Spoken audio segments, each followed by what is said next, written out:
Okay, I hear more of you coming in. Since you're in the profile on my phone, you can fix it for me. That would be fabulous. Be a troubleshooter.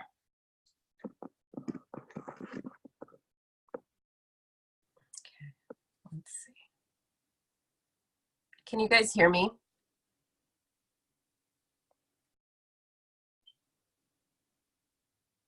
Okay, my microphone should be unmuted. I can hear you. Thank you for letting me know. Okay, so I'm going to give people a couple of minutes because we had gotten on the connection through the computer and I had to jump off because it was giving me a really weird echo. Welcome back, Frida. Thanks.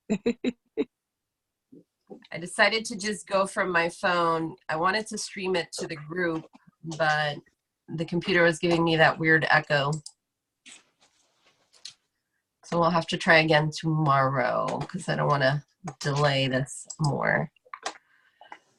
Okay, so this is officially classroom 2 of the 5-day energy expansion quest. Normally what I like to begin with is just kind of a recap of what we went over yesterday, and then also have people share what they got out of the exercises up to this point. Looks like Karen sent a request for the link. Get this. Copy.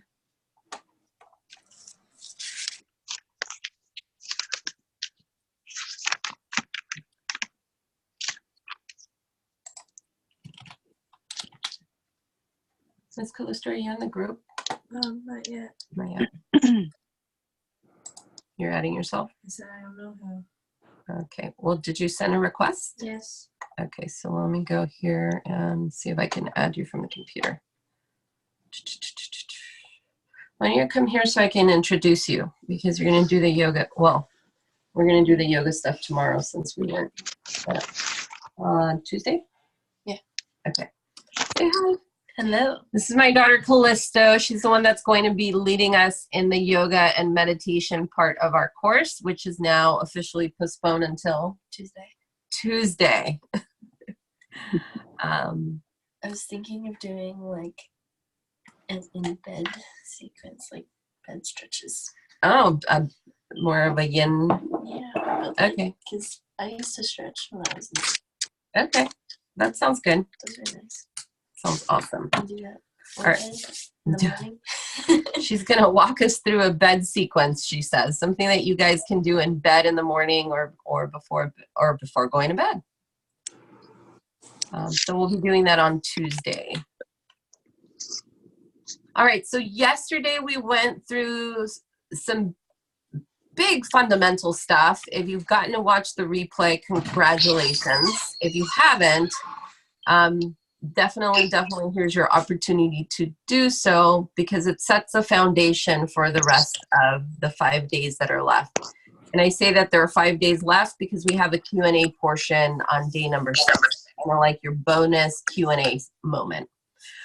So yesterday we got to go over people's intention, right? What they wanted to get out of the course. We also got to go over what's the energy you're focusing on expanding throughout this course. Hopefully you take that on as something into the new year and not just for the 5 days. And then lastly, we covered also your core stories. And some people call them your core wounds. For me, I like to use the word core story because it really does signify one of the core things that leads you to make decisions both consciously and unconsciously in everywhere, like in all areas of our life. Here's the thing that I didn't cover yesterday that I'm going to let you guys know. Like, the biggest joke about all this is truly your core story is never going to disappear. You will live with it for the rest of your life. However, it doesn't have to have control over you. It doesn't have to dictate how your decisions are made. And over time, the more you practice letting your core story know, hey, I see you. So instead of it being a blind spot, as they call it in some of the coaching world, it gets to be in front of you. It gets to be with you. So one of the biggest tips I can give you when managing your core stories or core wounds that come up is acknowledge that they're there. That's part of the reason I wanted people to make the statement of what their core story was. Some people nailed it. Some people, I see there needs to be some fine tuning to it. Oh, you're amazing. My daughter brought me coffee. Coffee with MCT oil. Love it. And mushrooms in there too. What? MCT? Yeah, it's MCT oil. All right. So with that being said, Callisto, since you're here, and no, I haven't yet. And since you weren't here, but you do know this work, do you know what your core story is? My core story? In Landmark, they call it your act. So my core story is, I'm not strong enough. I'm a joke. Sometimes it shows up as I'm not good enough. I'm a joke. And sometimes I have another variation that'll pop up, which is I'm not smart enough. I'm a joke. The I'm not smart enough one has lessened, and I can say, hey, I have full control over that, and I rarely see it creep up in my life. But every now and then, if I'm taking a test or filling out an application and I get into the space of overwhelm, my core, I'm not smart enough, I'm a joke, is what creeps up. So we'll have different stories depending on the scenario that we're in. So what would be yours, my child? And you have to speak loud enough so they can hear you on the recording, or get close to mama. Let's see. Well, what came up for me last night was I'm not doing enough. I feel like I've always felt like that. So I'm not enough. I'm not enough. And what would be that little additional seasoning or flavor to you, or I'm not enough? So if you're not enough, you're what? If I'm not enough, I'm... My gosh, I didn't know I was going to be asked these questions this early in the morning. You're too cute. You came to my room to play. So welcome.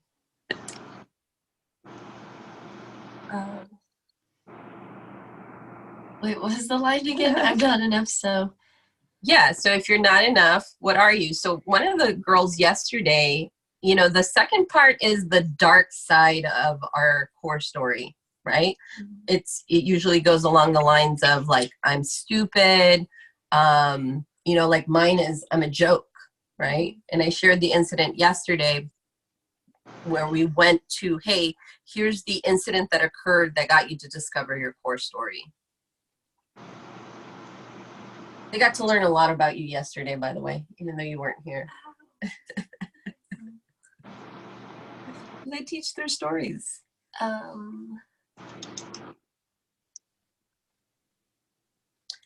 Guys, I'm going through this one more time because I know some people are just now joining the group. Some people haven't quite watched the replay.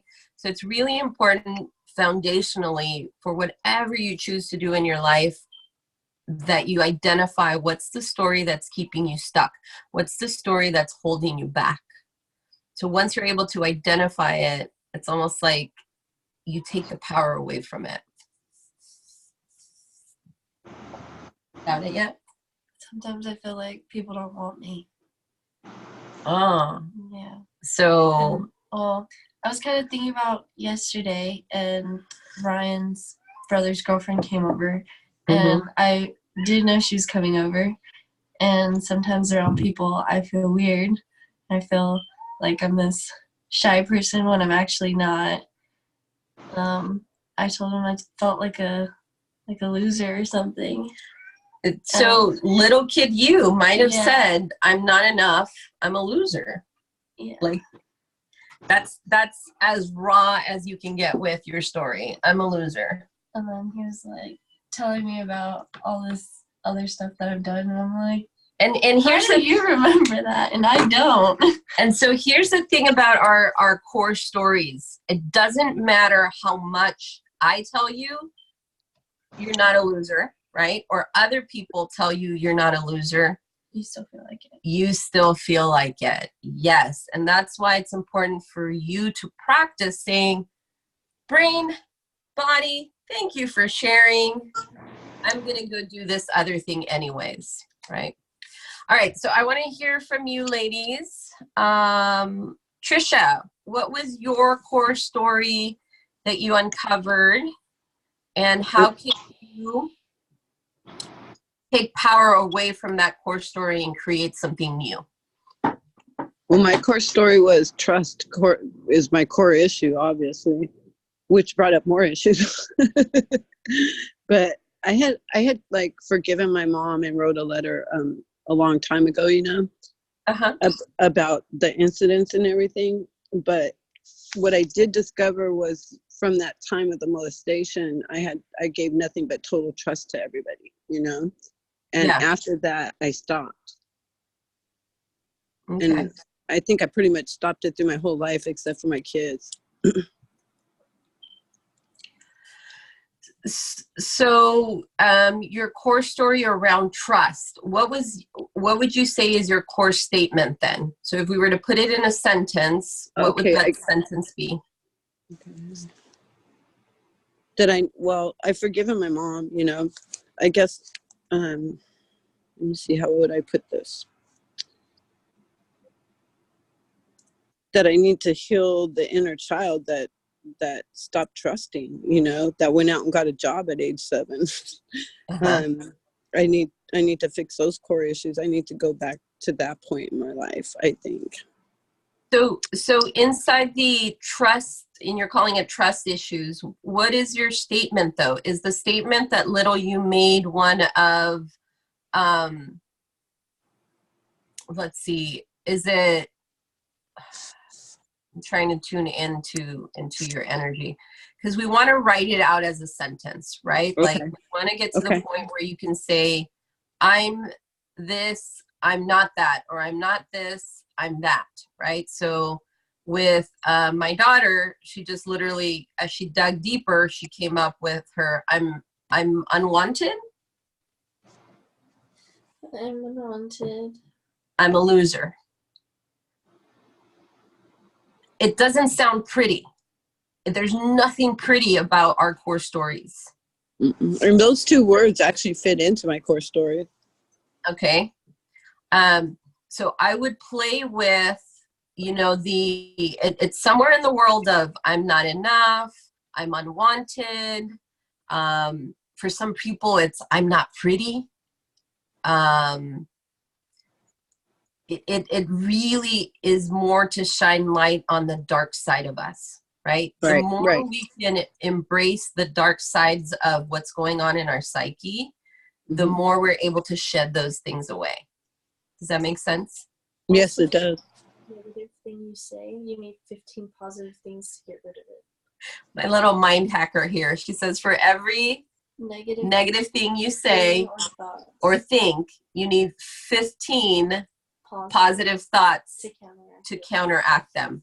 She listens to a lot of personal development stuff. She's only like 19, but her and I have been through this journey of personal growth and bonding and building the relationship we have now since she was 4. She's now 19. So I'm very proud of the insights that she brings to the table as a coach. I know, gratitude, love. I'm sorry? I said gratitude, love. I was thanking her. She said gratitude. Okay, so Trisha, I would go back and rewrite your statement. Yes, I agree with you. It's totally around trust. It has a lot to do with the stuff you shared in yesterday's coaching session. We just want to get it to a simple blanketed statement. And like I said, you can have multiple stories, right? Like I gave you guys 3 examples. Mine sometimes shows up as I'm not smart enough. Sometimes it'll show up as I'm not strong enough, especially around men.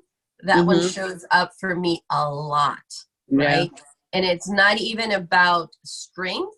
It's that a part of me hungers for a male protector, right? Since I didn't accomplish that with my biological father, and I didn't accomplish that with my stepfather, my psyche goes, oh, we got to meet this need that you have, right? My child, my inner child thinks I need a man to keep me safe, right? Right. And since that wasn't fulfilled as an adult, I've gone through phases of attracting men who weren't the best of protectors and weren't the best of providers. So it's a very interesting dynamic when we start to discover those darker parts of ourselves, those things that dictate how we are going to behave in day-to-day life. I was listening last night to Carl Jung's archetypes. And because I've gotten very fascinated with the fact that we have different archetypes, and different psychologists have come up with different viewpoints of archetypes. I'm going to have part of the assignment today for you guys is going to be to go take 2 quizzes. One is around your love language, and it's the 5 love languages quiz. I will be posting it in the group. And the other one is your personality type. And so mine, and I'll go ahead and I'll post mine. Mine comes back as like this personality that is highly intuitive. I think they call it like the mediator is the title for the personality type. I'm not dead set on, hey, live your life from the viewpoint of your personality type, but I am logically inclined to tell people, get insights into yourself. And if there are tools out there that give us insights into our personalities, it's good to go and start exploring those, because it'll give us guidance on how to better make decisions for us. There's also the DISC method is another one that's very, very good to do, especially on a professional level. But the 2 that I'll be posting for you guys is a variation of 16 different personality types and the love languages. So thank you for sharing that, Trisha. Let me go over to Frida. Hello. Good morning. Good morning.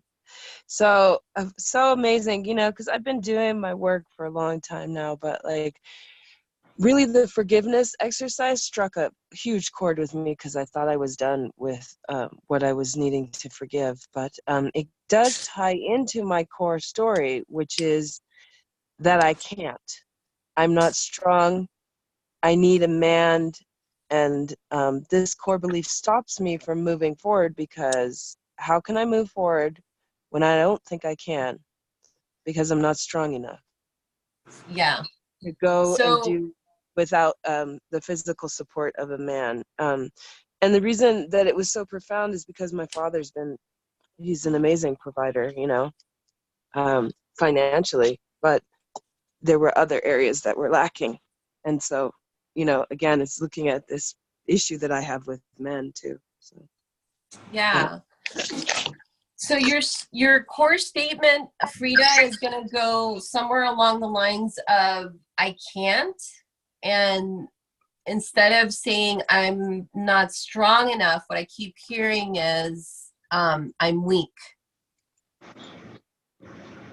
How does that feel when you hear that? I'm not weak. I don't feel like I'm weak. I don't think that that's what it is. Okay. I do think that I'm codependent. Okay. It's been a big issue. So I'm codependent. Tell me a little bit more about that, because keep in mind, guys, your core wounds that happen, they happen to us from the time we're born till about adolescence. We do have other things that'll happen to us as we get older. They're just evidence to support the original things we believed. Okay. So what would a 7-year-old or an 8-year-old say? They don't know about codependence. So how would they state that? It's a need for love. My Yeah, it is. mom died when I was 3. My dad lied because he didn't think I could handle the truth, and he still won't tell me the truth. And he remarried when I was about 7, and she wasn't loving. She was an alcoholic bitch. Sorry. And so I felt abandoned and unloved, I think, at that point. And that's why Okay. I think that's why I have this need for such a huge need for a companion, such a huge like striving for love from another, you know. I don't. Okay. So that goes a layer deeper, Frida, than what you originally stated, right? Mhm. Like now you're getting to a place where you're literally saying, I'm unlovable. That makes sense. I mean, even though I don't believe that, the little Farida probably did believe that she was unlovable. Yeah, so that's the like I keep reiterating to you guys. Sometimes we want to go into the world of putting a positive spin on things. Our core stories are not positive. They're not pretty. They're No. usually the darkest shit we will say to ourselves. Like it literally is the I'm a loser, the I'm stupid, the I'm ugly. You know, and sometimes they're not as harsh. Like my youngest, she's now 11. I remember her stating to me one day, I'm shy. And I literally, at the time, I was in pretty heavily into the being a coach, that I realized, oh my goodness, this can definitely turn into this being one of her core stories. But here's the beautiful thing about us being able to now as adults learn this, is that we can teach it to our children and we can teach it to those around us, right? And I'm not saying, hey, go play coach in everybody's life, but what I am saying is the more aware we are about the dark sides of our stories, the depths of what we're willing to say to ourselves, right? We don't generally want to embrace that we think that way, but it's a part of you. It really is a part of you that all it's doing is going, hey, heal this part of me. The more healing and love, the more acknowledgement you give me, the more I'm going to be able to be free. And I'm talking about the story, right? Because that stays in our body and it will stay in us unconsciously. And so the more we can acknowledge the I'm stupid or the I'm unlovable or the I'm not enough, the more that we take the power away from it. And it truly, truly comes from a place of self-realization and self-acceptance. So I would say, Frida, like spend a little more time just formulating your core story. Congrats on doing the letter. I acknowledge you for doing the assignment. Do you have anything else you want to add? Oh, Frida got disconnected. Okay, so hopefully Frida comes back on. Linda, this is the first time I see you in here. Let me see if I can unmute you. Okay. Unmute. And back to camera. Okay. Frida muted herself. I had unmuted her. Okay.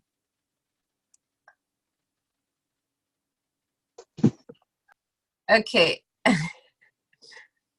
Playing a mute game. There we go. That's Yeah. because on my end, I was unmuting you and I think you were hitting the same button. I'm going to Okay. trust that you guys know how to mute and unmute yourself. I'm just going to leave it alone. Sorry, I had to step out. My son and his dad are leaving and I had to go say goodbye. So I missed a little bit of it, but not too much, I don't think. But did you ask? No problem. No, I just said if there was anything else you wanted to add, Frida. No, I just think that that's really amazing to be able to dig deeper and say, I can't because I'm unlovable. I never thought about that, but it hugely connects to core sadness, you know, Yeah. and relating to men and being needy, so needy in the beginning. I'm just it was so needy, oh, you know, but yet, you know, that settles. But then when I, you know, sit with myself and look at myself, I'm like, you know, you feel a little dirty sometimes. You feel like there's something that you're not quite looking at, and it feels a little like ugly, dirty, whatever word you want to use. And it feels good to connect to that deep ingrained sadness that, you know, I can't because I'm unlovable. That's so sad. Yeah. And here's one of the big, like I told you guys at the beginning of this in the recap, your core story will never disappear. It will live with you. But with that being said, and I should say, and with that being said, you regain power the moment you acknowledge it, right? And the next level of that is getting really raw and authentic with the people around us. Because I will tell you from experience, when I realized I'm not enough was part of my core story, I stopped looking for men and my children and my parents and teachers to feed into me that I was enough, because I kept searching for people to fill my bucket, to prove to me, right? Like somehow you had to prove to me that you believed that I was enough. And I would hear things that would make me feel momentarily like, wow, that's amazing. And I'd hear people tell me, Kaya, you're so smart. Kaya, you're the sweetest person. You have so much potential. You're a leader. Like whatever variation that my ego needed to fill is what would show up in my space. And now I've gotten to a point, and this is what I teach my entrepreneurs, is clients, people, even yourself, you're going to go through ebbs and flows of different moods and different feelings. And at the end of the day, all they are just feelings. They're feelings that are being carried in your body. They're feelings that you're creating inside of your mind. Don't get me wrong. I have days where I'm like, I'm not the best company even to myself. And I have days that I'm on fire, that everything aligns, everything's great, everything's phenomenal. And the beauty of being awake or awoke, as my daughter likes to say, to these type of technology, right? Believe it or not, your core story is part of your programming. And that's the reason I use the word technology. The moment that we start to go, oh, I can go too much this way or too much that way, is when we start to truly get power to walk in the middle, right? I'm not going to be too attached to people praising me, but I'm not going to be too attached to people talking shit either. And then I start to practice that on me. And then my moods or my way of being becomes more keen and more stable along the way versus me being codependent or dependent on others, right? There's a thing called interdependence that I talk about when it comes to relationships. And it's the idea that you come together as individuals and we interlock into a relationship. But when two people are healthy, meaning they've identified some of these wounds, they've done some personal work, they've grown spiritually, right? Then they can come together as independent people and create what's known as interdependence. In the spiritual world, we tend to call it our twin flames, right? We get to meet our twin flame partner. But it really does require some of this personal inner work. Okay, Linda. Thank you, Frida. Thank you. Linda, go ahead and unmute yourself. Hello? There you go. You turned off your camera, but you unmuted yourself. There we go. Thumbs up. Awesome. Okay. So welcome to the quest. Let me go ahead and ask you, since this is the first time I see you on camera, let me go ahead and ask you a couple of questions. One, Okay. did you get to watch the replay of yesterday? I didn't realize how to do this until I got on today. I was like, I don't know what happened yesterday. I wasn't feeling well yesterday. I set my alarm because I knew I was going to take a nap. And I must have slept right through it because I wasn't feeling good. And then when I tried to do it in the evening, it just wasn't working for me. But I Okay. accomplished it today. Good. Well, I'm glad you made it to the live call. Now that you've heard us talk a little bit about the core stories, have you gotten a chance to think about what your core story might be? I think my core story was or has been just like a lot of people, not just feeling enough sometimes, you Yeah. know. But I've been doing a lot of inner work, and what you say about having at least a balance of I can't worry about what other people are thinking, and I have to just allow myself to be who I am, and it has to be enough. It has to be just enough, and don't worry about anything else, kind of thing. I've been going through a lot of that, and yeah, I'm still working on it. Okay. So what brought you to the quest? What's the outcome you want to have in the next 5 days?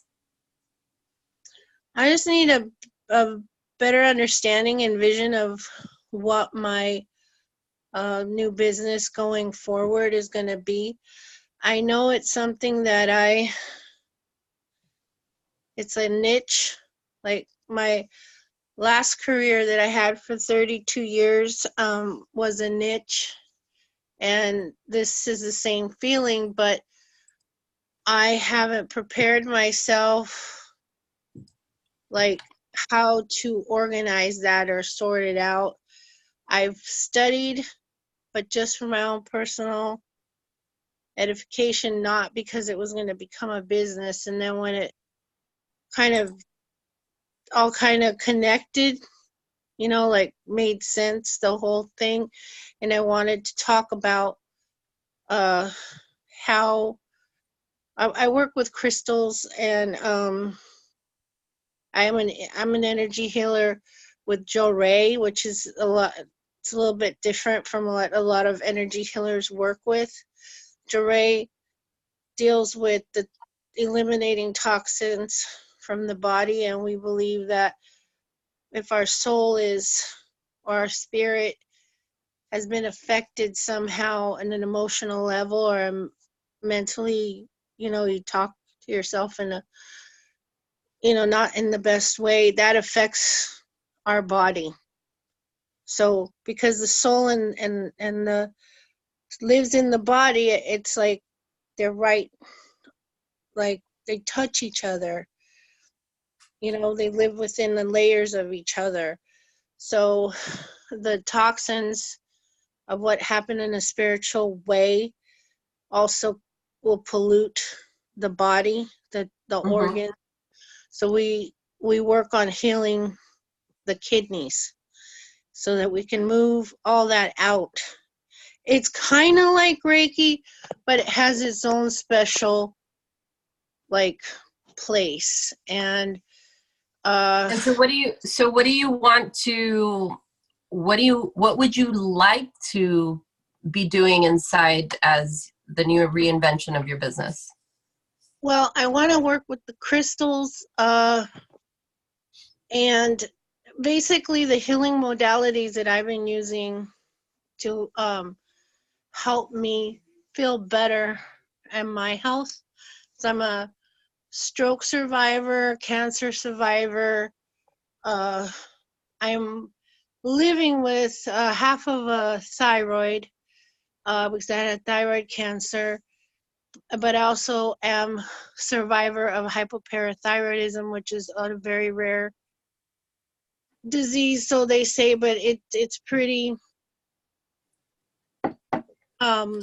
prevalent, but doesn't get a lot of publicity, which causes the cancers and the strokes, and it's worse off than any cancer you can get. So I want to, my mission is to bring awareness to that, because I have a page on Facebook, and what I've been doing that has helped me, because this is a debilitating illness with all kinds of consequences. So for me, I want to bring that, like have this platform, and also I do intuitive readings that have to do with the crystals, and why crystals, which crystals are calling you, and what they can potentially help heal you from, kind of thing. It's kind of a little bit deeper than that, but I want to use all that I've been using and pay it forward and teach other people to do that and use crystals in their daily Okay. lives. Because I also Um, believe they're like aspirin or something. I tell people, I don't promise, nobody promises curing, but it's like another way of, another kind of medicine to just mhm. enhance everything that you're doing, to care for yourself and such things. So what do you think has been stopping you from turning this idea into something profitable? I'm scared. I just don't know where to go, and I find myself like confused. Like I go try to get my inspiration, I meditate, and then I get like I don't know, I get like, oh, I'm new at this, and I don't, well, how do I move forward? I feel like that's why I need someone to guide me, because alone I feel lost in that as far as the business. Like if we were just chatting over lunch, I could tell you everything, but as far as the business, it's like I don't know, where to go with that, how to like market it. Or I've tried to do some Facebook lives where I'm selling the crystals and informing people what the crystals are about, but it's almost like that's not quite where I want to be. And I kind of also see that I'm not, but I mean, I just started, but I still tell myself, well, got a lot of people interested, and that self negative talk that you give to yourself, like just give up now. Yes, and it's like, no, I'll do it, but it's almost like it does kind of confirm in a way, okay, nobody showed up to this live, or I didn't get very many customers, or I keep allowing that thought to keep coming in, and it's like I always fight with myself, like, shut up, you're getting in your own way. You need to do this tomorrow, okay? You can't just not do this. But it's hard because I don't know if I need a, what do you call those things, like a hook or something that makes me stand out, where people are like, oh yeah, looks like something I want to participate in, and and buy from her, because I invested some money, and it's like, am I gonna sell this inventory? Like, but I have been doing women wellness events. We just started this year with my cousin, and we only do it a few times a year, where we're talking about self-care, self-love, and the modalities of the crystal and the Reiki, because we have a Reiki master. I think I was telling you about that, which I feel better about, because in person I have no problem talking and helping people with that. But I feel like I just felt like I needed to branch out and do something on Facebook and see where that would take me. But I'm scared. Yeah. I'm trying not to be scared, but I'm scared. So it's okay to be scared, right? I thank you for sharing all that. I'm gonna put you on, if you can mute yourself. I'm gonna go into some of the stuff I want to cover today with you guys. And it all starts with really setting a clear intention. So the majority of you are either here because you have some type of business that you are running, or a business that you're thinking of starting, or you felt just drawn to, hey, let me see what tools and techniques I can pick up from this 5-day quest that'll help me with my life, right? But it all starts with a clear intention. And what I mean by that is the more clarity you can bring to your vision, and I'll use the word vision, the more that God will start to put opportunities for this to become real in place. However, sometimes those opportunities come in a way that what's from the past has to dissolve and break apart. So what I want to talk about, kind of going on with the things from yesterday we talked about how our past, and I also did this in some of the live streams, how our past, we think lives in the past.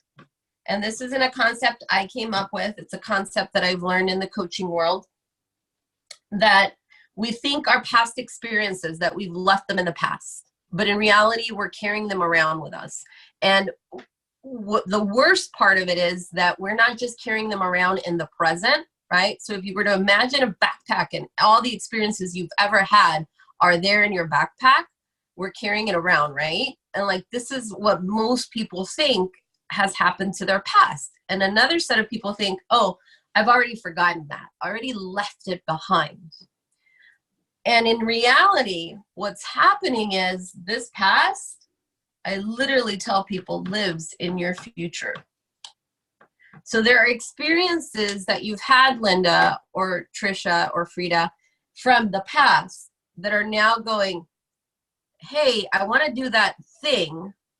However, I have all these things from the past telling me things like, I can't do it, I'm not enough, I'm not smart, what if it goes wrong, I failed last time, whatever that world of the past looks like is living here in our future. So this is why yesterday I literally, I'm going to use the word hell-bent. I was hell-bent on people getting their core wounds, their core stories, because we keep pushing them into something out there. So if we keep living life from the place of, I'm not enough, I'm unlovable, I don't know how to do this, I'm overwhelmed, then when opportunities show up, we don't see them. Or when things start to, quote unquote, fall apart, we freak out instead of realizing that there's opportunity in the breakdowns, right? One of my mentors at Landmark used to say, every breakdown is an opportunity for a breakthrough.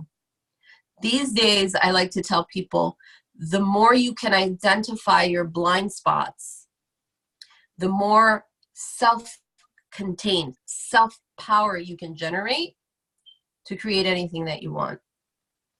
So hopefully that makes sense to you guys. So I want to know from each of you. So Linda said she wants to get more clarity around what to do with her business. So now I know what your outcome is, right? And so today we want to massage this a bit so that you have a clear view of what you want to create. And we're going to do something that's called the Merlin principle. And that's what we're going to cover after you guys tell me what you want to get. So I got you, Linda. How about you, Trisha? Did I just butcher Merlin's name? You're going to have to unmute yourself, Trisha. Sorry, love. Okay. So it would be the trust issue, but then that, and I got to agree with Frida on this and stuff. Once the trust issue is there, then the abandonment and everything comes in. So when you started the quest, one of the questions I asked, what's your desired outcome? What do you want to accomplish by the end of the course? And that's like straightforward. I want to accomplish a new relationship. I want to accomplish redefining my business. For me, I'm going through literally these 5 days, I'm going through a reinvention process of my coaching practice. And I'm doing it as we go. Like, I'm doing the assignments I'm giving you guys as we go.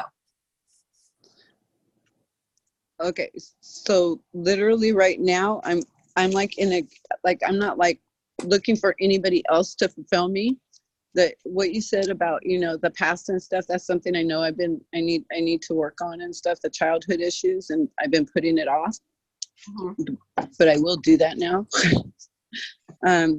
But the really bad dark nights or whatever and stuff, I truly did find the diamonds in those. And I'm not looking for anybody else to fulfill me. I'm looking to fulfill myself, for the first time in my life, to work on me. Okay. Does that make sense? It does. And what I'm looking for in your answer, Tricia, is what's the end result in 5 days that'll tell you, hey, I'm on the right path to accomplish X, Y, and Z. So for me, and I use the word on the court a lot. So on the court means, when you hear me say that, it means give me a real life example of what that would be like. So for me, on the court means, for my reinvention, that by the end of 5 days, I'll have a new clear plan of the programs I'm offering people, the prices that I'm going to be charging, and the next step to make that happen, right? So now these are measurable outcomes that I'm looking for, because we're going to talk about the Merlin principle. And one of the things we have to get clear about is our intention, our milestones, and actionable steps. So inside of that, there has to be data to track, some type of data evidence that we've accomplished our goal. So in the next 5 days, I will, okay. My issue is trust, obviously, and stuff. So in the next 5 days, I will, and I've already started this and stuff, I will come out of the healing phase of all this, and I will be joining a Kundalini class. Okay. So tell me about the Kundalini class. Is this something you've looked at before? Is it something that you're taking because you want to learn it for yourself? Is it something you want to teach? Tell me a little more about that. I want to learn it for myself. Okay. And have you chosen a class yet? Yes, I have. Okay. And do you know the start date? It can be whenever I want, but it's on Mondays. But it can be whenever I want. It's on Mondays. Okay. And so what's stopping you from starting tomorrow, since tomorrow is Monday? Nothingness. Okay. So I'm going to say to you, that's a small win.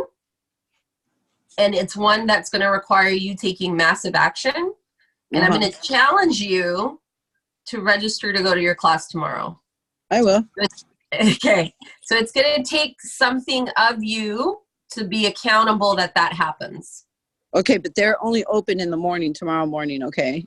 Okay. And they only answer the phone for a half hour.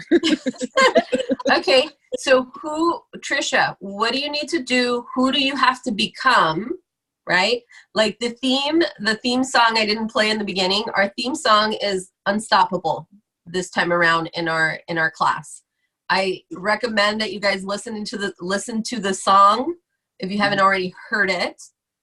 So who do you have to embrace being to make sure that by tomorrow morning or within that 30-minute frame of time, you are now registered in your Kundalini classes? Well, I'm just going to be on top of it when they start answering it. Okay.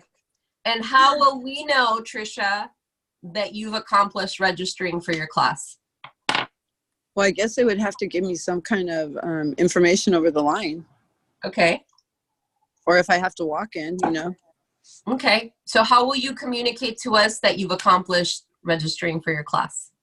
I guess I'll post it, right? It's up to you. I'm asking you. So if that's what you're going to do, I'm giving you a thumbs up. And our accountability coach in training is listening. So did you hear Tricia? Okay. I'll be adding her to the group as soon as I can focus on like who's pending in the group. Her name's Callisto. And I am, by the way, total ADD moment here. I am looking for 2 or 3 people to train to become accountability coaches. Part of what I wrote down in my reinvention is that I want to have coaches so that it's not just me doing the coaching, but that I'm having ambassadors that are also doing the coaching. Okay, so yours was an easy one, Trisha. So now we're going to play a little bigger. Is that okay? Okay. A lot of times, like I told everyone who joined, this is about getting focused around you, your life, your business, how you make money, because that's one of the biggest things I hear from people is, how can I make more money? Or I don't make enough money, or I want to know about my finances. Other than health and love, finances is the big block that a lot of people share. So with that being said, the Kundalini classes, done, check mark. I don't even really have to go through this Merlin principle with you for you to accomplish that one. That's just really you taking massive action tomorrow and getting it done. And Right. communicating to the group that, hey, I did this thing I said I wanted to do. So let's think a little bit bigger. And I kid you not, miracles have happened in my groups within a matter of hours and sometimes a matter of days. So what is, if you could think of like the wildest thing you want to accomplish in the next 5 days, what is it? The wildest thing? Sure. Like throw your hat over the fence, you know? Throw my hat over the fence and stuff. Yeah. The wildest thing, like if I could do it right now and stuff, I would take off for Arizona for a week. But I can't because I am taking care of my son's 2 huge dogs. Okay. But yeah, I would do that. I really am being called to Sedona again. I love it. Okay. So once again, this whole thing is about us expanding, right? How Right. can we expand our capacity of what we normally live in for just 5 days? And collectively, right, as a group, go, oh, you know what? Trisha has this goal that by the end of 5 days, she's going to be in Arizona for a week. So here's a distinction I want to introduce everyone to. We tend to live our world inside butts. Mm-hmm. Okay? Right. Case in point, you said, I want to go to Arizona for a week, but I'm watching this. Did you say 2 huge dogs? Yeah, they're my sons. He's in Denver. But girl, this can I say something real fast? Yeah. I have it planned. I'm going the 3rd week. So you already have this accomplished. Okay, Trisha, I want something like massive, woman. Here we go. 3rd time's a charm. Okay, how much more massive right now? I'm just like, oh. Well, I'm going to end up making a big move. I know that this year. Okay. Either this year or next year. It's going to be a big move. Yeah. So if there were a miracle to occur in the next 5 days. In the next 5 days? Yeah. Would Yes. it be that you have a new place to move to, that you have a new place to live in, that you, what would it be? That I had somebody make the offer on me that I wanted, you know, and I'm not a greedy person. Like my last house I sold it underneath so that people that couldn't get into it could, you know. So to sell your house. Yeah, it's going to have to happen. Yeah, it's going to have to happen. Yeah. Okay, so selling your house has to happen in order for you to be able to move. To Arizona. Okay. So that's your big ask of the world right now. Right. Okay. How much are you selling the house for? You know what? I haven't even brought anybody in yet because this all happened so fast that, like I said, it was a long time. I spent a few days going through the emotions, you know. I wasn't going to just not act like it didn't happen. Okay.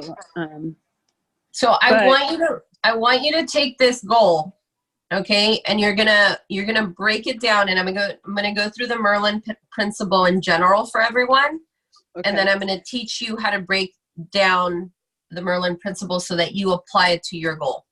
Okay. Okay. All right. Let me move to Frida. You're welcome.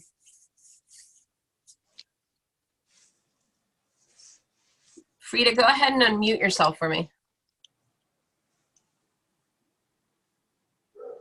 Okay, hi. Okay, Yeah. so yep.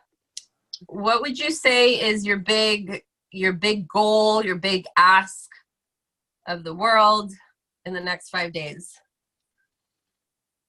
Well, the energy I'm expanding is presence. So along that lines of, just really developing into the gifts of the intuitive abilities that I've been given and blessed with in this life. To me, it would be to really have that magnified and amplified. So, Okay. and to me, that's huge.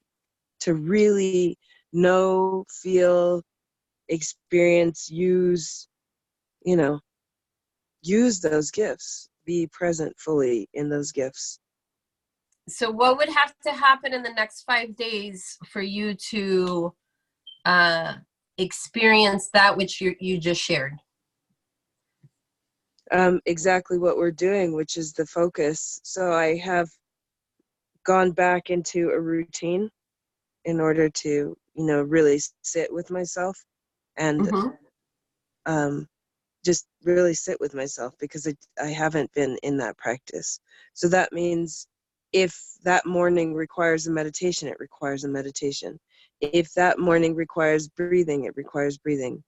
If that morning requires writing, it requires writing. So being present in whatever is being asked of me in that morning time, which is my time to receive. Okay, so you would have a practice in the mornings where you're doing these various things depending on what your body or your mind is asking you. Is that what I'm understanding? Yes. Okay. So that's great. And I'm going to challenge you if that's okay, right? Because that's why we're here, right? To just kind of grow. Yeah.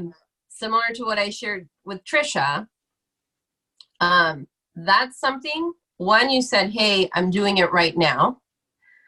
Two, it's something very achievable, but it's still really small. So I want you to think a little bit bigger. Like, it doesn't feel small.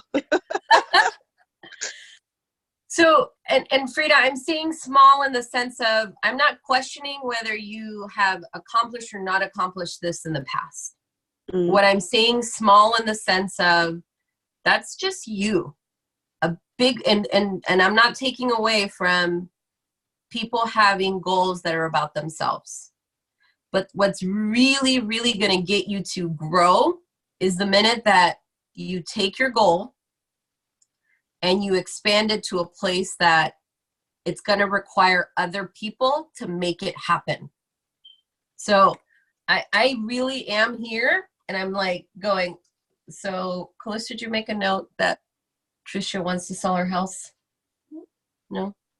Should I hand you a little notepad? Ugh, because I erased it and I won't forget. Okay. So before I go into the Merlin principle, and Frida, I'm going to come back to you in a second. We tend to live in this world of like, this is you, right? And we tend to make a bubble of like, this is me, this is how I'm living my life. And we get to a place where we realize, hey, I got to take care of me before I take care of other people. Wherever you are in the you journey, that's great. I acknowledge you for that. But then there's a bigger space that we can expand to, where it's not just about me, and I'll put me, right? And it starts to be about family. And then if we go a layer bigger or a sphere bigger, it expands to community. Okay. And then from here, we can go a little bigger and it expands to world. Very few people have accomplished moving from the space of me to shifting into making a difference in their family, to community, to world. World is the Gandhis, the Oprahs, all right? Even the Hitlers of the world. That's how big they were able to expand themselves. And so when I say you're playing small, I'm saying, hey, right now, you're living in the world of me, which is okay. But it takes something to grow just a tiny bit more and make your me goal about the betterment of your family, and even more, the betterment of a community. But it also, the funny part about this is that if you're wanting to accomplish the level of family, guess what? It's going to take playing with family. If you want to expand to the level of community, you're going to have to play at a community level, meaning you're going to have to deal with those people or situations or things at this level, right? And community can also be business, by the way.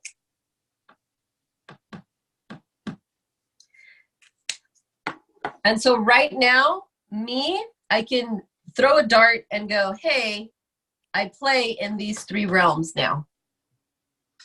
So from that perspective, Frida, tell me, what is something that would be like, you know, for Trisha, what did I call it?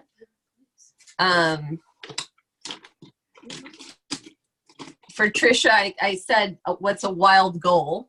That just tickles her and it goes with her personality. For you, Frida, I would say inside of that loving space, right? That loving energy and the self-care that you want to bring to you, what would be a goal that you could then go, you know what? I can bring this to community. I can bring this to business. I can bring this to family. Okay, now, give me what you got, Frida. Well, you already brought it up when you mentioned accountability coach, because I really want to be doing what you're doing. I really want to be using my gifts and my skills. And I just, yes, that was small what I said, but it was big to me because on the inside of me, I know that these gifts are for the world. So I do want to get on the world level. I want to be Oprah Gandhi. I was given a huge heart of love. I'm given the capacity to be able to really, really assist others in transforming.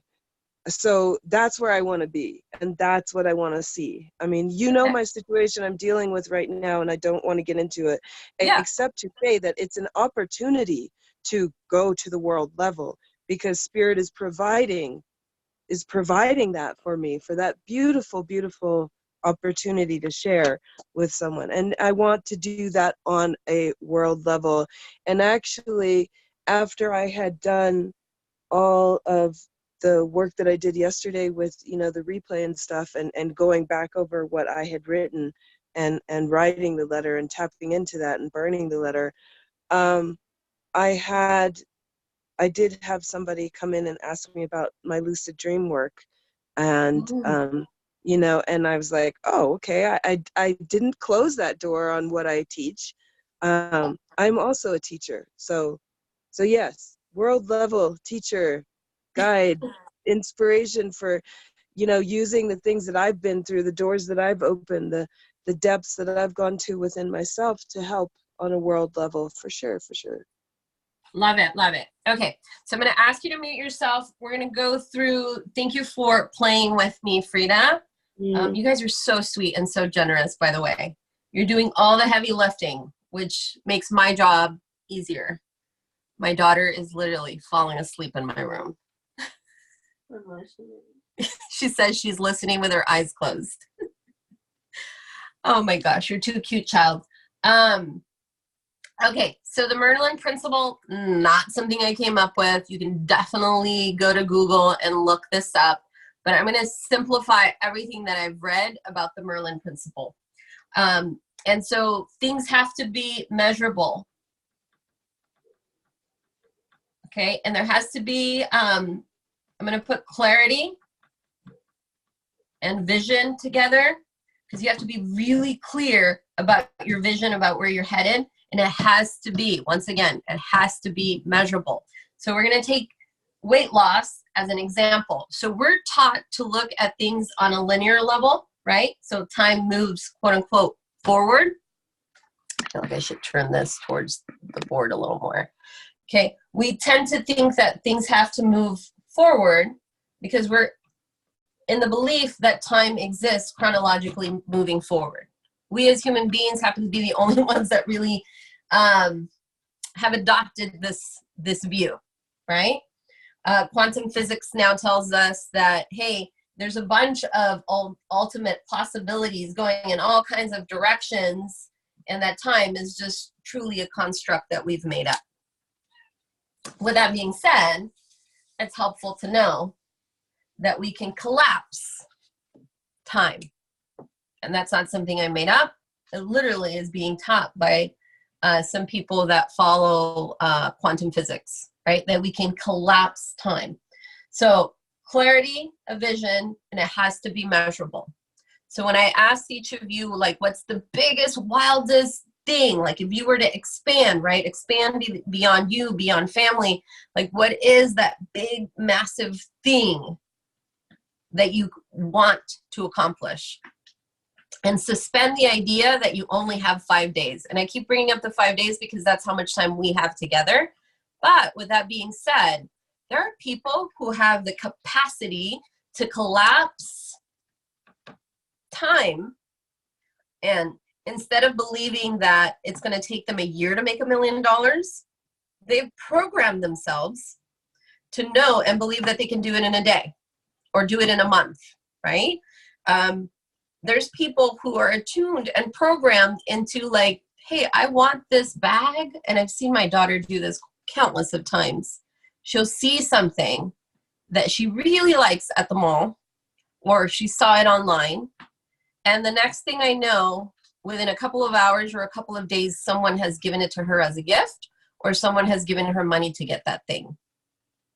Because my children have been taught that if they think of something, right, and really, really embody that thing that they're thinking about, and that they say, hey, I'd like to have this by such time, right? They're giving it a deadline.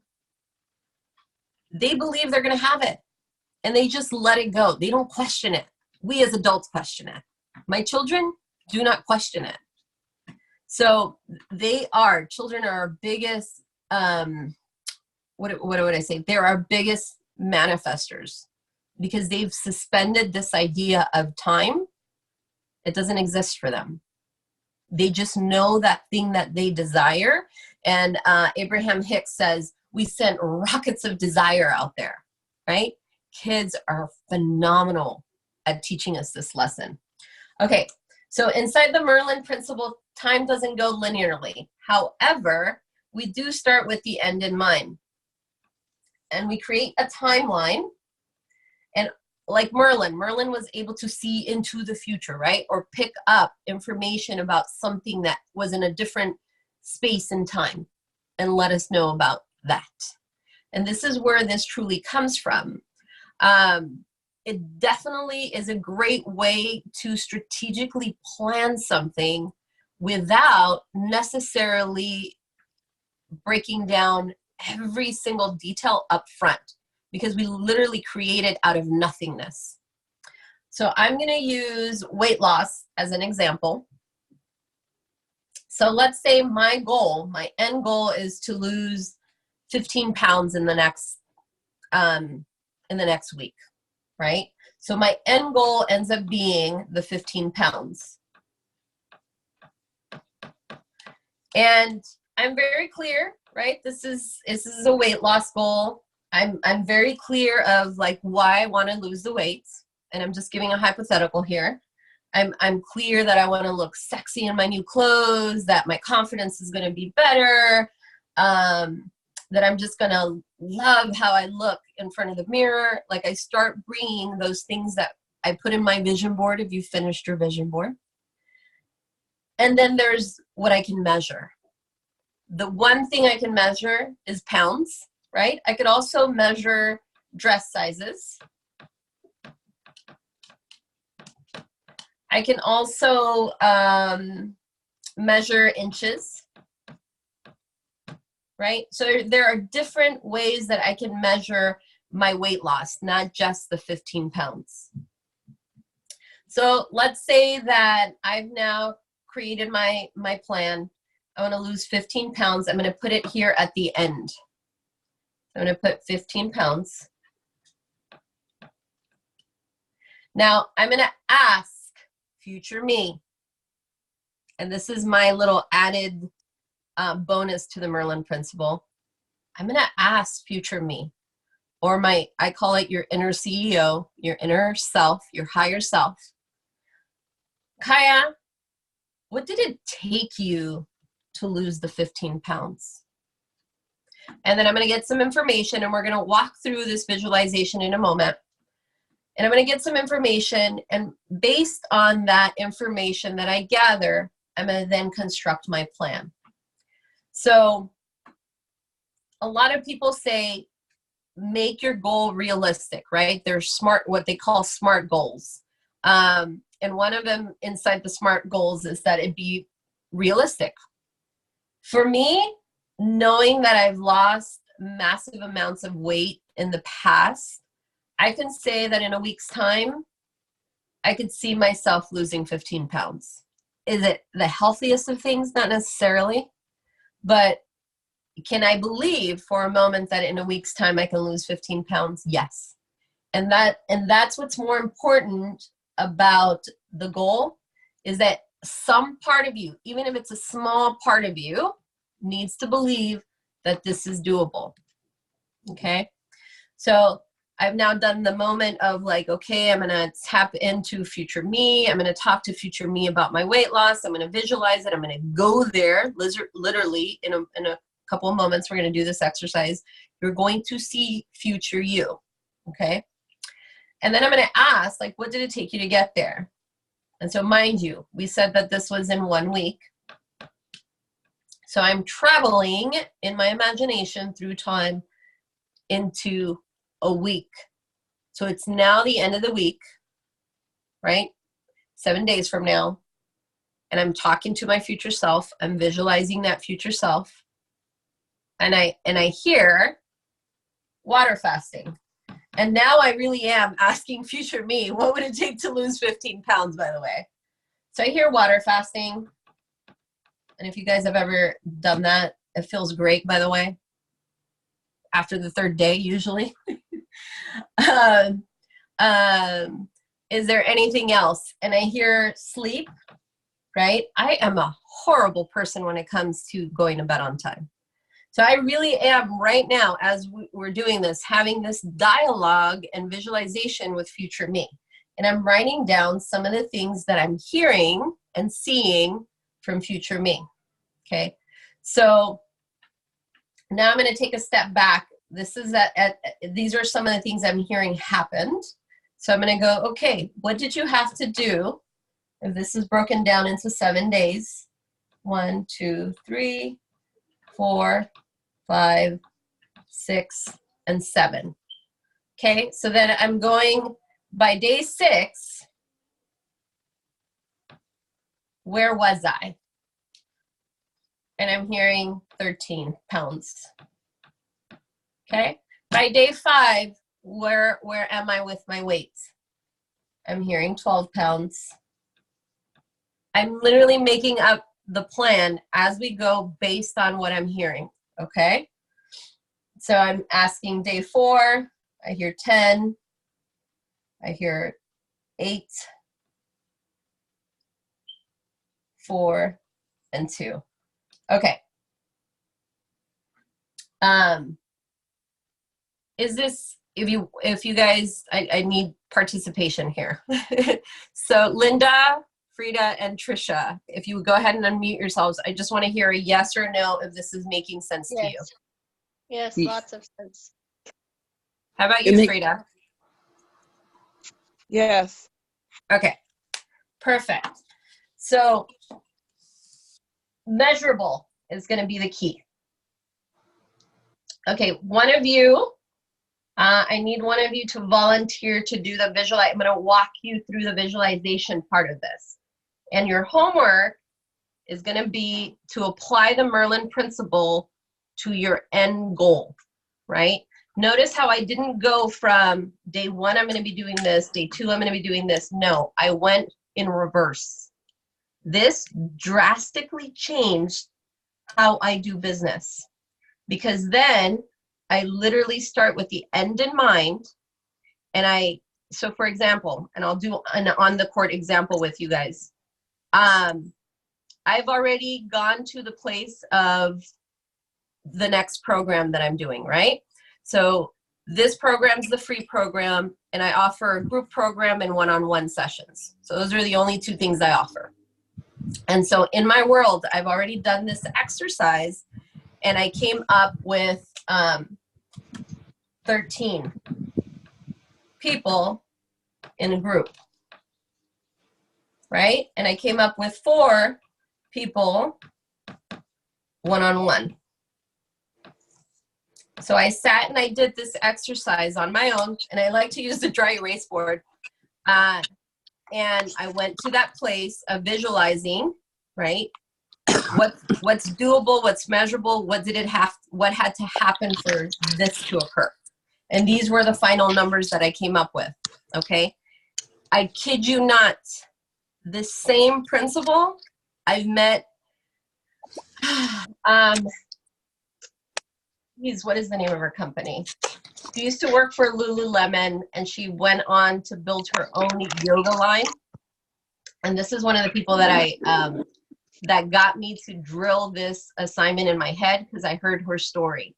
She basically said, look, when I left Lululemon, I was very clear that I was going to launch my own brand of yoga wear, and that we were going to be the major #1 competitor to Lululemon. And so right off the bat, this woman is going into an industry she knows, right? And right off the bat, she's declaring and she's saying, hey, my company is going to be a multi-million-dollar company. And she went on to, in reverse, using the Merlin principle, create how many people were going to be on her team, when they were going to do their product launches, how many vendor places, like how many locations they were going to have their clothing attire in, how much in revenue. She detailed, in essence, her business plan. When I heard that and I saw it, like I saw it on paper, how she had done it, I was like, holy shit, why aren't they teaching us this in school, right? Start with the end in mind, have it be measurable, and then literally suspend belief of what it's going to take. Big companies, world leaders, people that are making a difference in the world do not stop in this view of linear time. They are truly visionaries. They're going into that space. I say they have this alchemy in them. They go to that place of, here's what I want to do. Here's how I see some of the parts fitting. Here's how I'm going to make it happen. Okay. So I need one of you to volunteer to do the visualization part with me.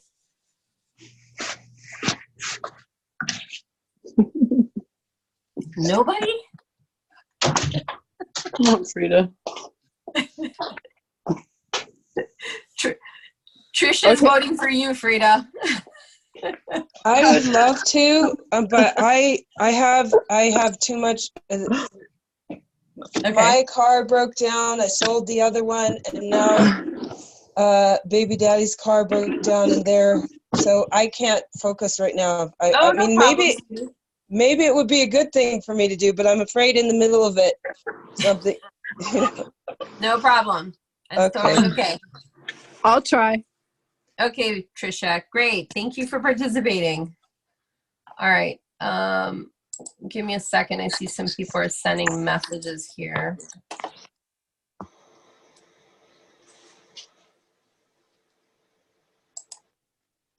I'm curious if some of the people in the group don't know how to get onto the conference, because I still see that 27 people viewed the post, but there's only 3 of you on here.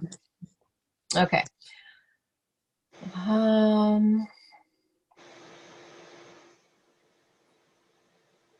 right, Trisha, let's go ahead. And are you sitting, or are you in a place where you can put your phone down where you can just hear me? Yes, I am. Okay, and are you sitting or lying down? I'm sitting. Okay, so I'm going to ask you to make sure your feet are planted on the ground. If possible, take off your shoes. I like to ask people to put their palms up. It's a great way of receiving. And then lastly, I'm going to ask you to close your eyes and go ahead and take a deep breath for me in through your nose and exhale through your mouth. And we're just going to take a couple of deep breaths.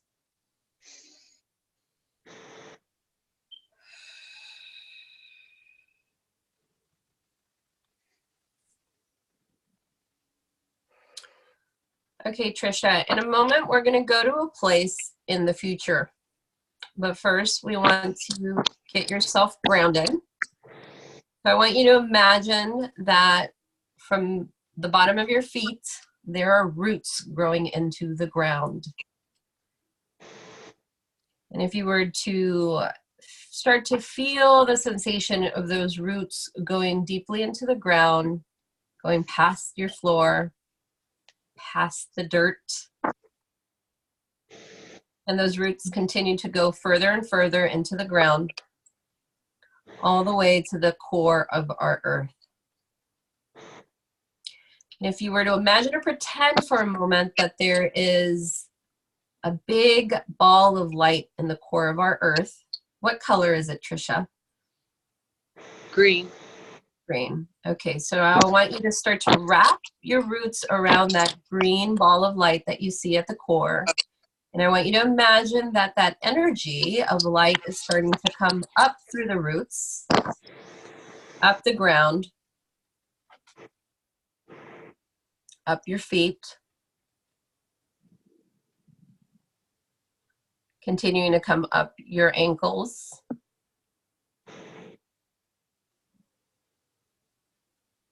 up your knees,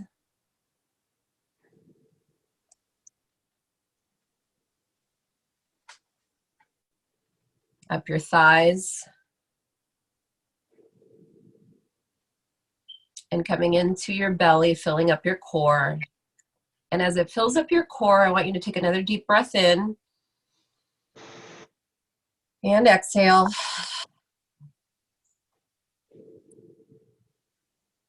Letting that energy continue to come up your torso, filling up your back, filling up your chest,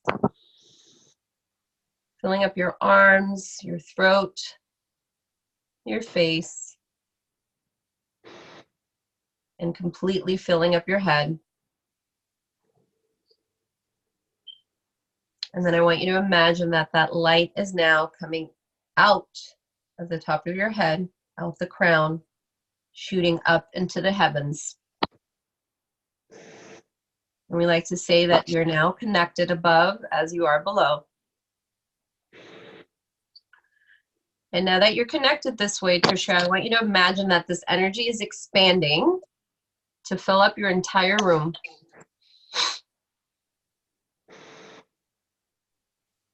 And once you can feel that or see that, go ahead and let me know.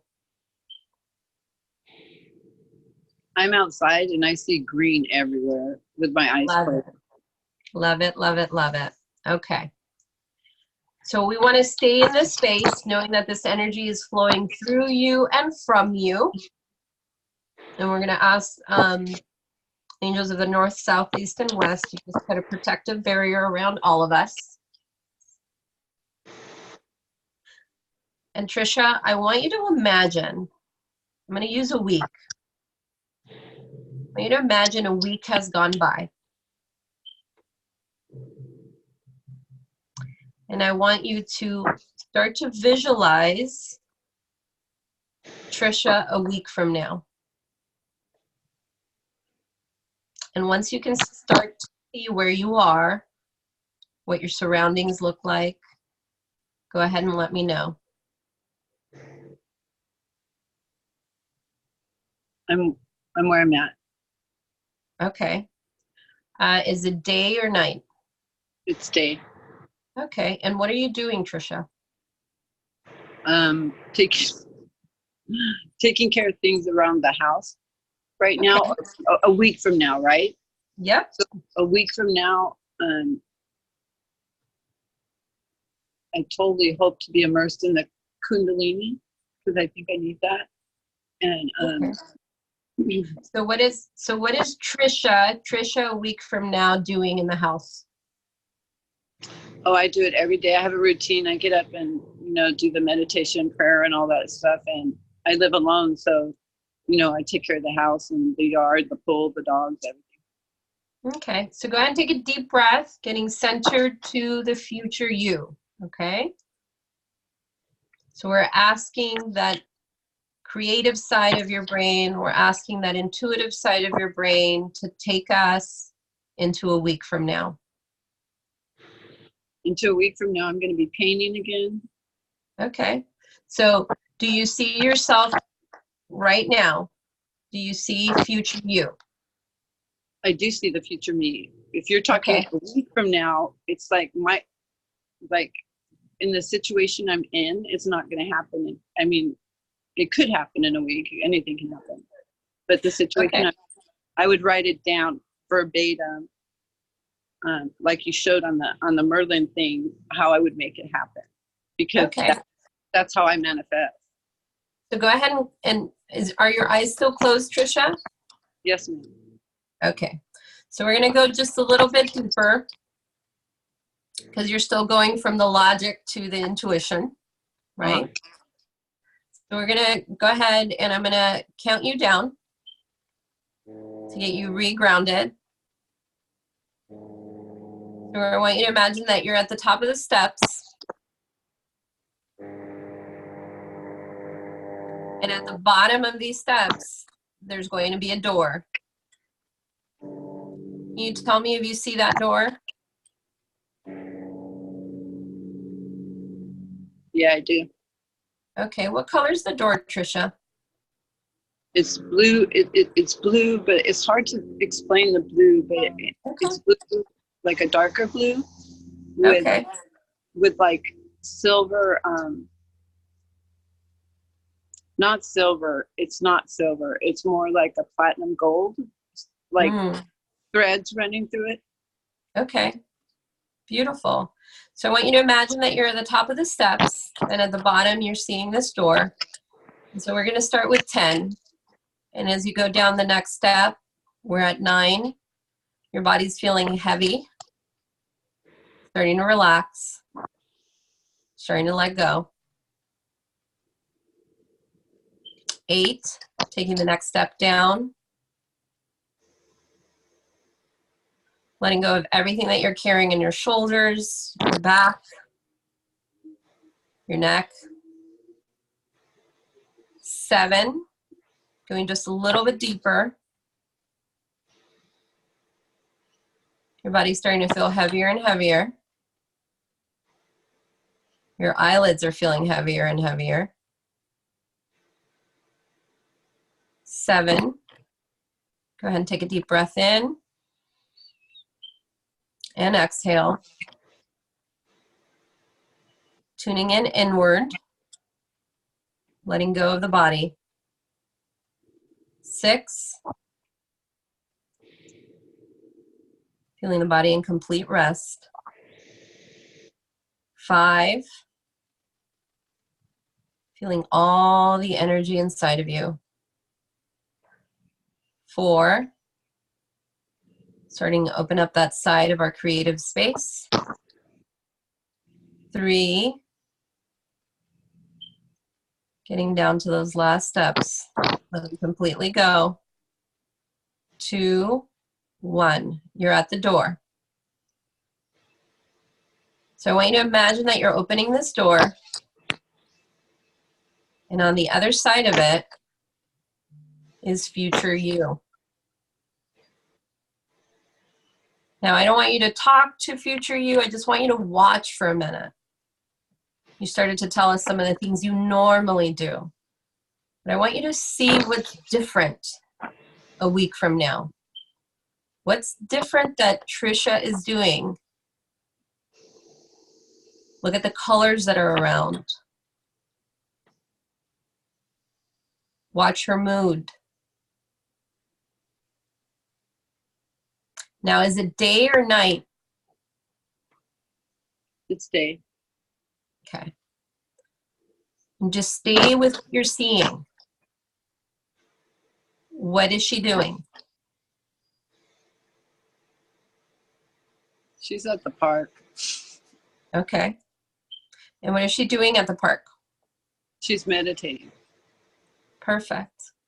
So I want you to imagine or pretend that you're standing right behind, okay, right behind her meditating. And I want you to put your hand, either your left or right hand, on her shoulder.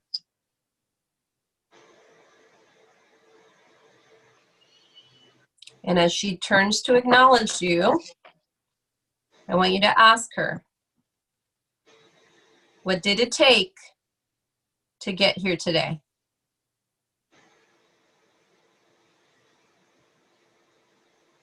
And then let me know what you see or hear. I hear choice. Voice. Now I want you to ask, did we accomplish selling our home? Yes. Okay. Now I want you to do the next step.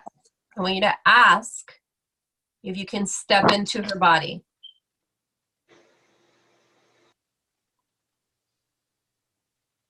Okay. Do you hear a yes or a no? Can you say that one more time? I'm sorry. Okay, you're doing great. So as you have your hand on her shoulder, I want you to ask, can I step into your body?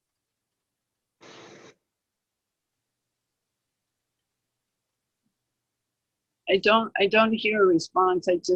I see green and then I see blue orbs. Okay, so it sounds like you're already inside, because what I want you to do now is look around. From inside of future you, look around. What do you feel right now? Freedom. Freedom. So that's the emotion we're going to anchor, okay? I want you to breathe into that sensation of being on the ground at the park, experiencing freedom, knowing that your house has already been sold, knowing that you have freedom to be.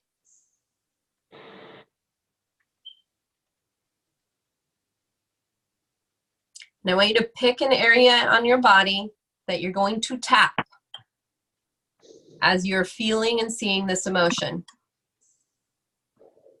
It could be your third eye, it could be your heart, it could be your hand, it doesn't matter. It could be your tummy. Just pick an area that you're going to tap. And once you've picked one, let me know. I picked my third eye because during this, it kind of popped a lot. Okay, so we're going to tap our forehead. And now I want you to say, I fully embrace this experience of freedom. This experience of freedom. Okay, now I want you to, on a scale from 1 to 10, tell me how intense is the feeling of freedom right now. Okay, maybe rephrase how you said it. Okay, that is sensation or feeling of freedom. 10 being like, man, this is the most freedom I've ever experienced. 0 being like, oh, I'm not really feeling this. Where would you say you're on the scale? On the scale, I'm feeling it at an 8, but Okay. I actually have all the freedom I want right now. Love it. Okay. So I want you to amplify this just a little bit more so that we go from an 8 to a 9. So I want you to breathe into that experience of freedom. Ask future you to amplify this sensation. And then go ahead and tap your third eye.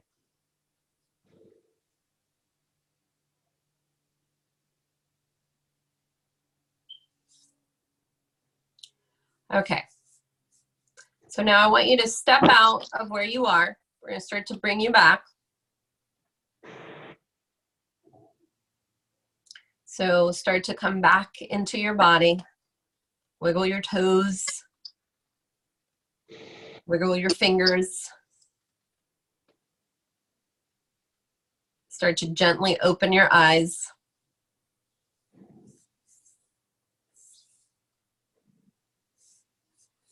That was awesome. Take a deep breath. Congratulations. So some people call this quantum jumping. Some people call it a visualization into the future. There's lots of various names for it. All I know is that it's one of the most powerful exercises that I take people into when I'm teaching the Merlin principle. It was awesome. Thank you. You're welcome. You were an awesome participant, right? Great student. Okay, Trisha. So here's the deal. I don't know what you wrote down as the energy you wanted to expand, but here's what I want you to add to your declaration. I want you to add that the emotion is freedom. Okay. Okay. So the emotion I'm expanding is freedom. Okay. And here's the practical side of what we just did. I do this a little bit differently with people, but the end result of the assignment is the same. When you go to bed, you want to visualize going back to that moment of experiencing freedom. Okay. Okay? And you're going to tap, once again, the area that you chose. So you chose your forehead, your third eye. Like I said, people pick different areas. So what we want to do is anchor that sensation. And here's what's going to happen, Trisha. Anytime in your life going forward that you do not experience the emotion of freedom, I guarantee it, you can tap your forehead and you'll go back to that place. But you have to practice it, okay? Okay, okay, I will. Do it consistently for at least 21 days. Okay. So on your sheet, a lot of you have written on your sheet the energy you want to expand. Your homework tonight is going to be to identify the emotion that it's going to take to make your future self, right? The future thing you want, to make that a reality. Because for everyone, it's going to be different. I've done this. I'm going to go ahead and mute you, Trisha. I've done this exercise with children. And with children, I tell them to imagine a superhero. And I have them go have a conversation with their superhero. And they come back with a superpower. There's different variations of this. It really, really depends on how well you're able to suspend logic. If you notice in the exercise, it took Trisha, or it took me, I should say, it took me 2 tries to get her to let go of her past view, right? Because there was a part of Trisha that was like, no, but this is how I normally do things, right? And to suspend that, to let that go, takes something. It takes letting go of our logic. It takes letting go of our body. This exercise cannot be done from a place of logic. There is no logic to this, right? Okay, so that's the second part that you want to do with the Merlin principle. So you want to write it out. It has to be a clear vision. It has to be measurable. And you want to start with the end in mind and go backwards, okay? For right now, I'm asking you guys to pick goals of something that you can do in the next week. If you picked something small that you know you're going to get done in a day, That's not it. Like, it has to be something outrageous, something that you've been thinking about, that you've been stuck in, and you're like, if this could get done in a week, a massive blockage would be removed from my life. Okay? Miracles will happen, I promise you guys, because we're collectively doing this, and it amplifies not just your capacity to imagine and visualize, but it amplifies things coming into existence more rapidly. All right, I'm going to wrap up for today. I'm going to post what your assignments are. Here's the bonus for you guys. Yesterday we did our forgiveness letters. Some of you went ahead and recorded yourselves or posted a picture of you burning the letter. What I want you to do tonight, and here's your bonus opportunity, is I want you to work from the Merlin principle, do the visualization, but your bonus is going to be recording. It can be an audio or a video. What did you learn from your future self? Okay, so I'm going to put it on here.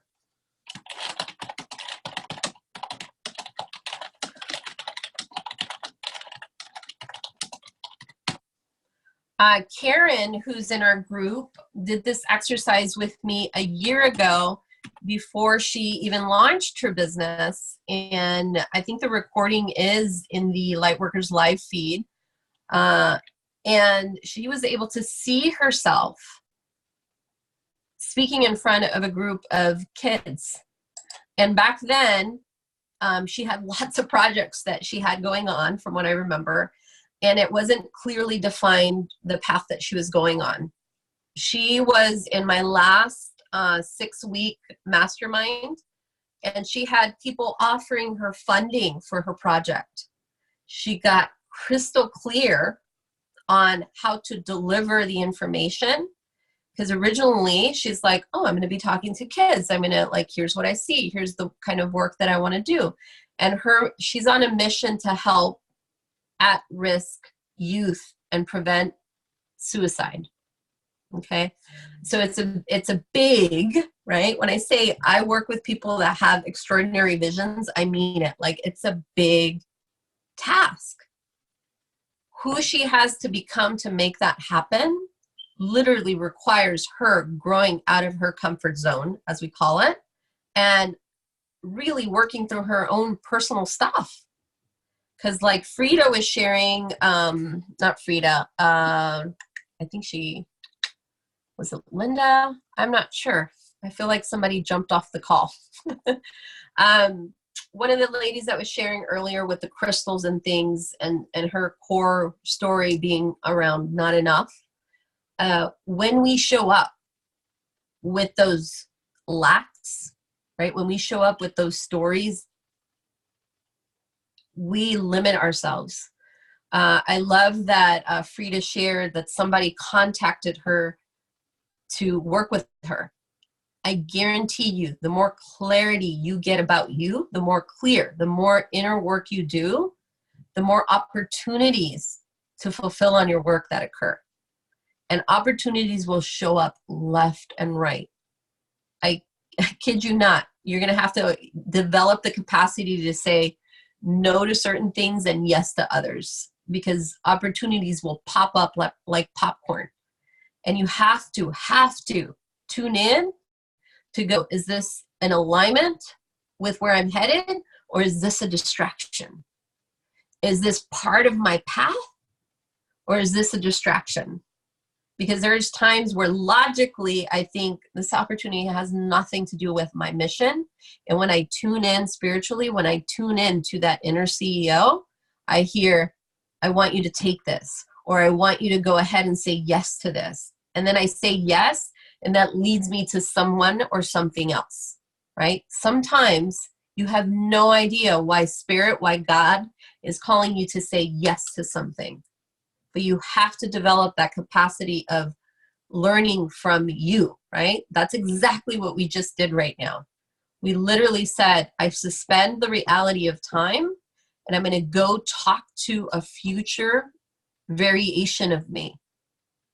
there was a gentleman who developed a course called Quantum Jumping. I did his course a few years ago. I don't think he's alive anymore. Let me look up. Bert Goldman is his name. If you get a chance to watch some of his YouTube videos, he developed a course called Quantum Jumping. And this man went on to teach and learn how to be a world-renowned photographer, dancer. Gosh, there were like 5 or 6 different things that he was able to accomplish using the type of technique we just went through. So hands down, one of the most powerful things you can do for yourself is learn how to transcend time and tap into future variations of you. Or even better, go talk to the future variation of you that's already that successful business owner, that's already the coach, that's already the teacher, right? Whatever path you're on that you're saying, hey, here's the thing I want to accomplish, take the time to know him or her in depth by spending time having conversations with him or her. Some people say that we're tapping into our unconscious when we do. I believe that we have the capacity to tune in to energy at any point in time, right? And in different levels, different dimensions. It's just ingrained in me. So if I wanted to develop the capacity to say, become a race car driver, right? Not something I've ever done, not something I've ever been curious about, but let's just say hypothetically, Kaya decided one day, you know what, my heart's calling is to go become a race car driver.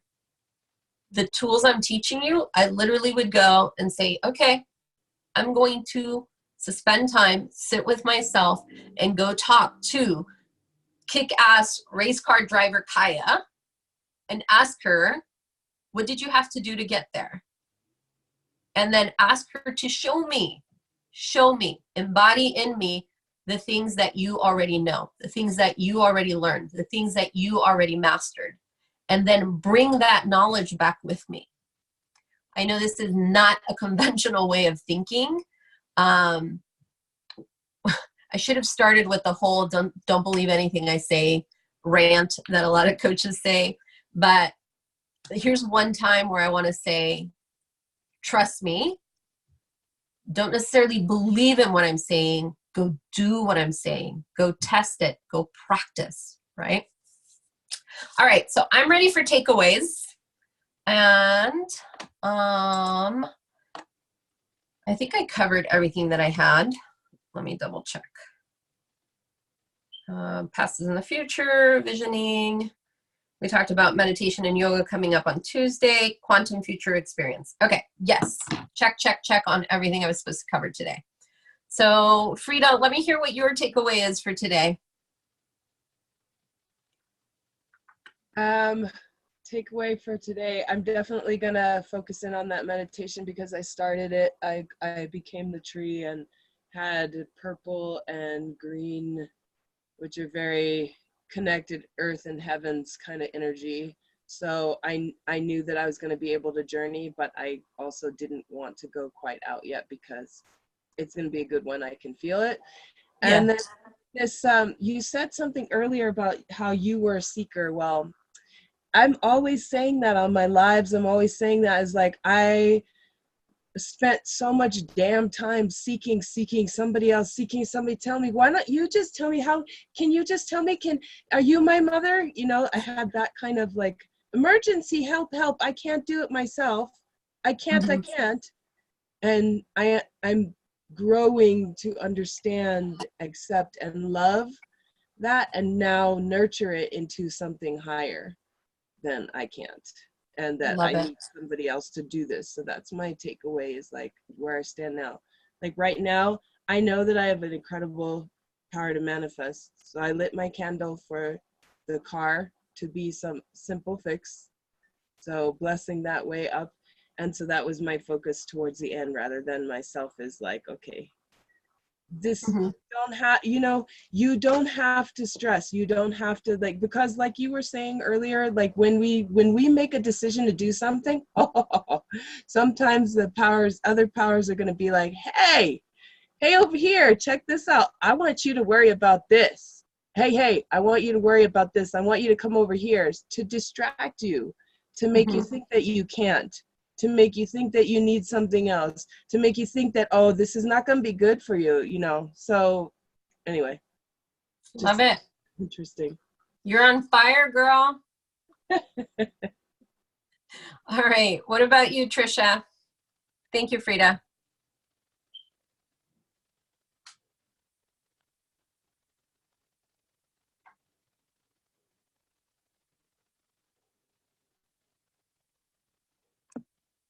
Okay, Trisha, I'm unmuting you. Okay. There you go. So what about you? Okay. I was wondering why Steve sent me to this class, because I don't have a spiritual business, right? But I am very spiritual, and I've been asked and been pushed a lot about it. And this class has opened up my eyes to it, because I need to leave the world I was in and start over. And so I see the freedom me in a week, because it kind of made up my mind. I need to work on it. Yeah. I love it. Yeah, and here's the funny part is people have invited you guys, like the group doubled by people inviting other people, by the way.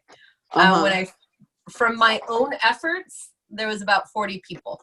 The minute I let go of, like, I have to do this alone, because that's one of my conversations.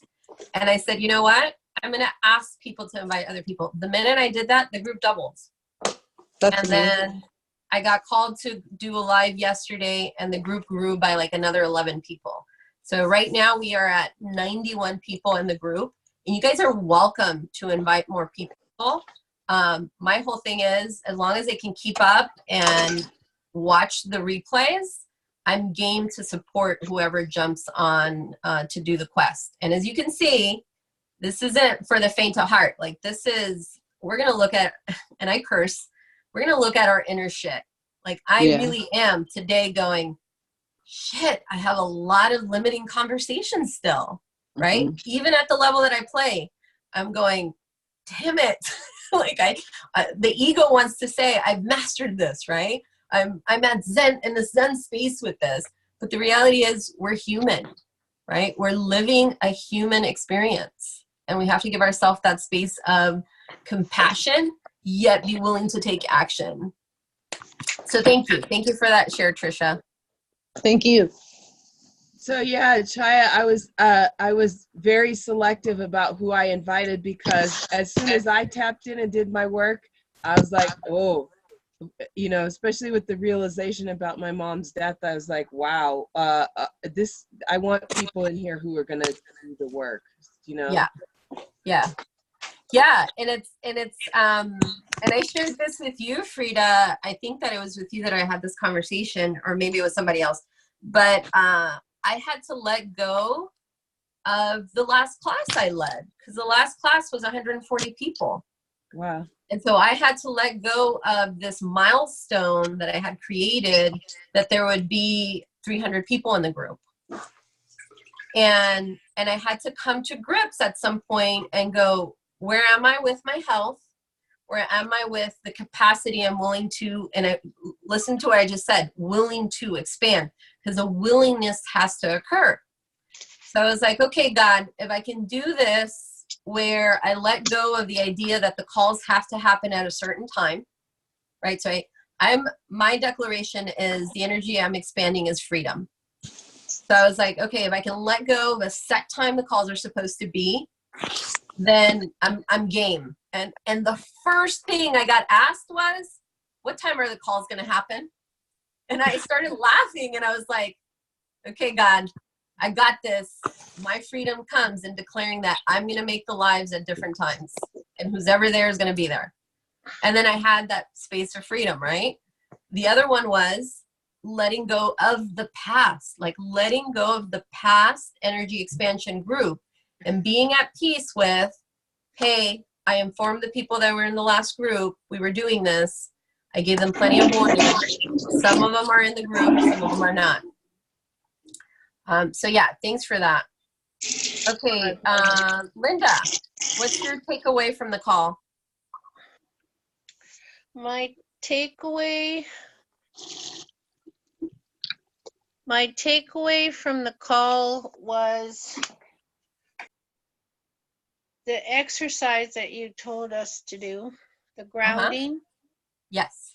And the visualization, which I haven't done in a while. I just kind of, when I meditate, I just let kind of just whatever comes. I haven't had that kind of guided type of thing in a while. And then to talk to my future self, whoa, that was mind-blowing, because what I took away was I needed just to build up that confidence to believe in myself and faith that it was going to happen. My end goal is to be successful, well known, and pay off whatever the payoff is going to be, so that everything could flow. So I have to eliminate stuff, right? So if I don't eliminate, I can't get stuff to come back to fill those spaces, right? So, and then when I was in the core about a color was red and orange, and that was all about like passion and desire, which that's what the red and orange represents. So and it could also be gold.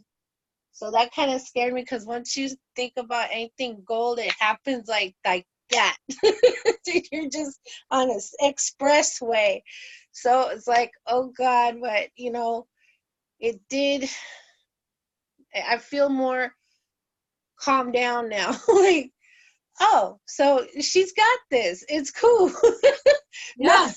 Like, I was like in my space where I do my stuff, and I'm like, it was daytime, it was nice. I had my little computer out, and I was like, well, you just had to schedule this, and like, but like you, I have my health, issues that, like, yesterday I scheduled to be up from the nap, but it didn't happen for me. I have to listen to my body too, but it was like, okay, just try to get this done today. Whatever time you could get it done, just work on it. And it happened, because she's like, it happened. You're cool. See where we are? It's like, wow, that felt like so good and exhilarating. Like, wow, like it just blew my mind. So I'm going to do this every day. You'd be surprised. I tell my kids, I talk to myself all the time. And, when I tell my kids that I'm able to pick up on energy of people through people or through objects, they're like, is that for real? Until they see it, right? Like, my kids have gotten an opportunity as they're growing up. My eldest is now 19. My youngest is 11. They get to see it on a regular basis. So no one can turn around and tell them that they can't tap into energy, or they can't listen to God, or that, God doesn't work that way, or you can't have that. Who they know me as, right? I forget who said this, but basically they said something along the lines of, I am who people see me as I am, right? That the real me who is projected into the world is just the projection of what other people see me as. And I'll end with this little lesson for all of you. We're usually taught that we shouldn't care what other people think. And yes, I agree that to a certain extent. However, if people are telling you you're too serious, for example, because that used to be the thing I would hear all the time. I would hear something along the lines of this: you're not very nice. When I first met you, and literally they would start with this, I didn't think you were nice. When I first met you, I thought you were a bitch. Literally, I would hear that sentence over and over from people. And when I got curious why are people saying this? Because inner me didn't feel that way. What I discovered was that I didn't smile enough.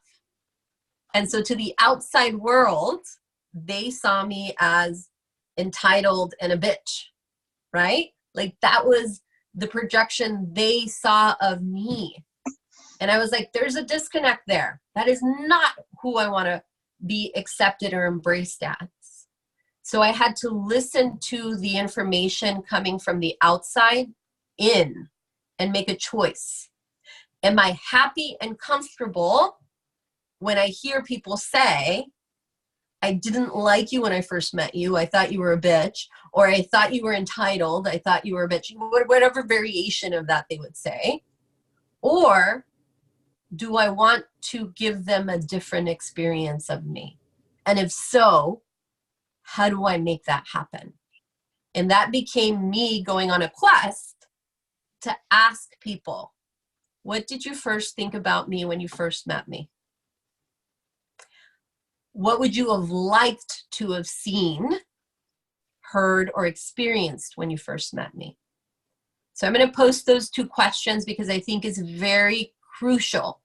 Because this isn't go change yourself based on what other people tell you, but it is get straight with who you are and how the world sees you. Okay? So I'm going to post those last 2 questions. I'm going to wrap it up for today. You guys did a lot of work. Thank you for tuning in.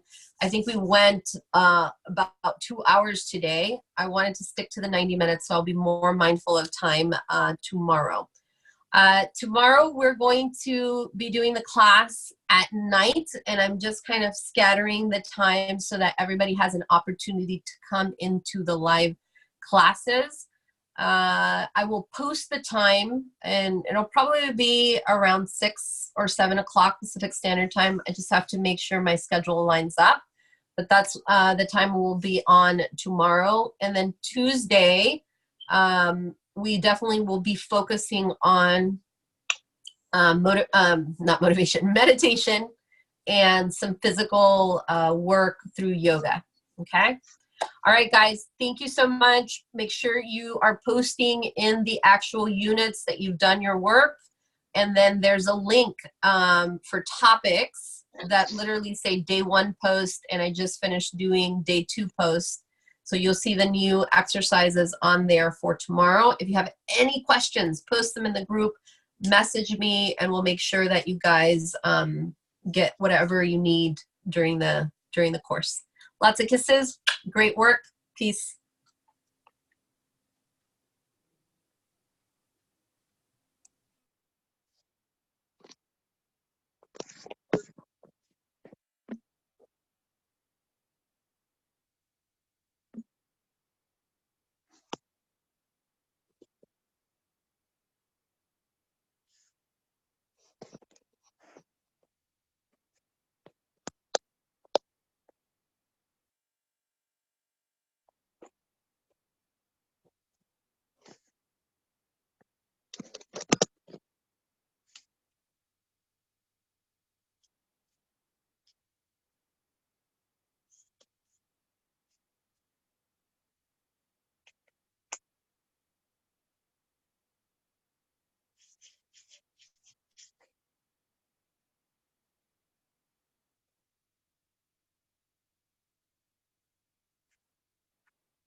Oh, dude, that's you know.